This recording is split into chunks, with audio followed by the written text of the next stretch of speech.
నా పేరు పెట్టబడిన నా జనులు తమ్ము తాము తగ్గించుకొని ప్రార్థన చేసి నన్ను వెదకి తమ చెడు మార్గములను విడిచిన యెడల ఆకాశం నుండి నేను వారి ప్రార్థనను విని వారి పాపమును క్షమించి వారి దేశమును స్వస్థపరచుదును. 2వ దినవృత్తాంతములు 7వ అధ్యాయము 14వ వచనం. ప్రార్థన అనేది దేవుడు మనకు ఇచ్చిన ఒక ఆయుధం మరియు ఒక వరం. అడుగుడి మీకు ఇవ్వబడును అని చెప్పబడిన ప్రకారము దేవుడు మన ప్రార్థనలను ఆలకించి ఆశీర్వదించాలి అని అంటే మొదటిది మన హృదయములో యేసును చేర్చుకొని ఆయన నామము పెట్టబడిన వారమై ఉండాలి.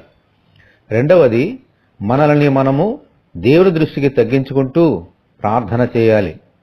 మూడవది ఆయన మార్గములను వెతకాలి.